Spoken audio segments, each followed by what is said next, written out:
c'est une société qui est là pour faire uniquement du profit, de la rentabilité, c'est tout. Donc tout le reste est secondaire. Se dire qu'on fait de l'empathie, qu'on s'occupe des personnes âgées, ce sont les salariés qui s'occupent des personnes âgées, eux, sur le terrain, bien sûr que oui. Vous prenez une aide-soignante, elle a entre 7 et 10 minutes le matin pour faire une toilette. Bon, quand je prends ma douche le matin, un coup de rasoir, un coup de brosse à dents, bon, au niveau shampoing, j'ai pas trop de problème, et prendre une douche, ça peut servir. J'en ai pour un quart d'heure, 20 minutes. Là, une personne âgée qui est impotente, qui est sur un lit, qui est allongée, il faut la prendre, il faut la tourner, il y a des gestes techniques à faire, des gestes médicaux à faire, c'est hyper compliqué, entre 7 et 10 minutes. Tout ça pour faire de la rentabilité. C'est une salariée, une aide-soignante pour 10 résidents. Alors, vous nous donnez des exemples de la toilette. Est-ce que vous avez d'autres exemples à nous donner sur le quotidien en tant que résident Corion ? Sur le quotidien, on en parlait avec Guillaume, une personne âgée, sur une journée de 24 heures, elle a 2 heures et quelques de présence humaine à côté d'elle. C'est vrai que ça, déjà, c'est un constat incroyable. C'est un constat qui est incroyable. La nuit, vous avez 2 à 3 personnes, dont souvent, il n'y a pas d'infirmière dans les maisons de retraite. Hein. La nuit, il n'y a pas d'infirmière. C'est un problème, c'est le SAMU. Comme personnel, alors, il y a quoi ? Il y a deux aides-soignantes, par exemple, à partir de 100 lits. 3. Pour 100 résidents. D'accord, pour 100 résidents. Voilà, donc elles prennent leur pause, elles vont se reposer, elles vont manger un morceau, elles vont fumer une cigarette, et il n'y a plus que 2 personnes qui restent dans les étages. Et donc il faut savoir aussi que les personnes âgées, ils ont des difficultés entre le jour, entre la nuit. On a des personnes qui ont des pathologies particulières, notamment Alzheimer, qui peuvent déambuler dans les couloirs. Si vous êtes au 2e étage, que la personne déambule au 4e étage, on fait comment ?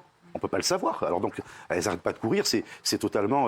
c'est un boulot de fou, quoi. C'est incroyable. Là, des exemples comme ça, ils sont incroyables, parce que c'est vrai que 3 personnes pour 100 résidents dans la nuit, c'est vrai on sait que les personnes âgées, elles se réveillent souvent dans la nuit, il peut y avoir des accidents, il peut y avoir des chutes. Est-ce que vous avez déjà vu, vous, un truc...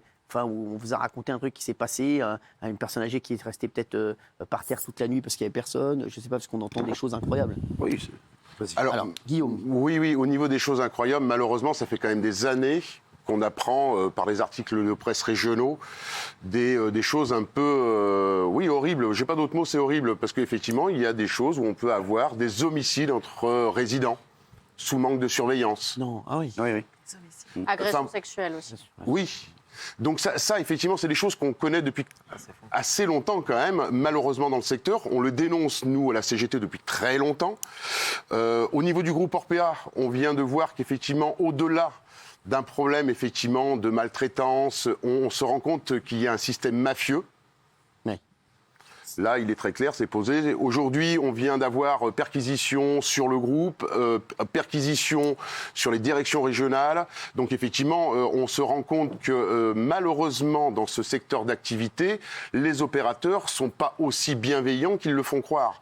Je tiens à dire à tout le monde, quand même, quand vous regardez les 5 plus gros opérateurs dans les EHPAD lucratives, vous regardez les fondateurs de ces groupes, ils font tous partie des 500 plus grosses fortunes de France.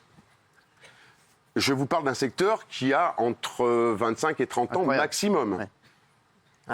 Je vous parle d'un secteur qui est appuyé sur de l'argent public.